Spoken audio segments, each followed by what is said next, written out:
زي ما في ستات مش عايزة تعيش، في رجالة مش عايزة تعيش. الراجل اللي ما بيعرفش يلم، ما يعرفش يحتوي بيته، ما يقدرش مراته، الراجل اللي بيشتم، اللي بيهين، اللي بيضرب، الراجل البخيل، الراجل الودني، الراجل اللي اهله كلهم متدخلين في بيته وبيوقعوا ما بينه وما بين مراته، كل دي امثله، طبعا في اكتر من كده. دي رجاله مش عايزه تعيش. ايوه، دي رجاله مش فاهمين يعني ايه مسؤوليه بيت وزوجه واطفال. نادرا نادرا لما تيجي ست تبقى عايزه تتطلق وتجري في المحاكم وجوزها مهنيها، غير لما تكون شايفه لها شوفة تانية، ودول يتعدوا على الصوابع مش كتير. احنا فاتحين مكاتب وبنشوف حالات كتير، قصاد كل 50 حالة مثلا تيجي واحدة كده. لكن مفيش ست تبهدل نفسها في المحاكم وتدفع أتعاب وهي متهنية في بيت جوزها. فالستات اللي بتتضرب واللي بتتشتم والستات اللي بتتعامل معاملة انتوا مش متخيلينها، يعني في ناس بتمد ايديها في اذى بقى نفسي الست بتتعرض ليه، يروحوا لمين؟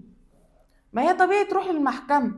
تروح للمحكمة لما تروح لكبيرك وتقول له ابنك بيعمل كذا وهو ما يعملش اي حاجة، لما تروح لاخوك الكبير وتقول له اخوك بيعمل كذا وهو ما يعملش حاجة، لما تروح لاهلها واهلها ما يحلوش الموضوع، هتروح فين؟ ما هي ملهاش غير الحكومة، ملهاش غير المحكمة.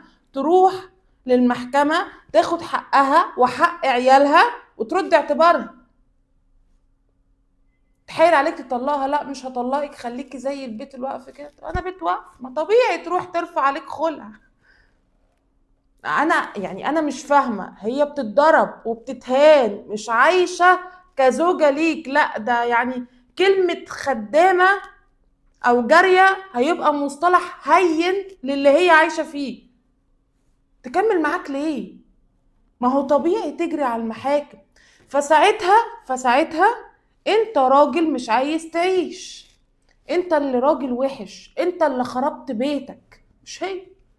فمصطلحات بقى، مطلقات المحاكم، النواشز، قبل ما تقول مصطلح زي ده وتعمم، اذا كنت انت محامي او مثلا شخص عادي وعمال تكتب على النت، قبل ما تقول حاجة زي كده لازم تبقى واعي ان في حالات طالع عينها. انا معايا موكلة في مرة كده قالتهالي، انا نزلت على رجله بوستها وقلت له انا عايزه اعيش ما تبهدلنيش انا والعيال. واللي اكد المعلومه اللي هي قالتها دي اهل جوزها، عشان كانوا موجودين في القعده وقالوا ايوه فعلا هي عملت كده. معايا موكله تانية قالتها لي كده نصا، من كتر ما انا مش لاقيه فلوس في البيت ومش عايزه اطلع عيالي من المدرسه بقيت اجمع كنزات علشان ما اطلعش العيال من المدرسه لما لقيت الطن عامل كذا. تخيلين الست دماغها راحت فين عشان ما تطلعش العيال من المدرسه بسبب اللي مش راضي يصرف. قررت اللي هي تجمع كنزات. لا، في ستات متبهدله، في ستات ومعايا حالات زي الزفت ومعايا تقارير طبيه مش مضروبه انا شفتها قصاد عينيا زي الزفت. لا يا جماعه، يا ريت قبل ما نطلق اي مصطلح نعرف ان انتوا بتأذوا كمية كبيرة قوي من الناس وبتحرضوا على العنف ضدهم وبتخلوا المجتمع يشوفهم بطريقة سيئة، وهي ما عملتش حاجة. لا، هو اللي خرب الدنيا كله جوزها.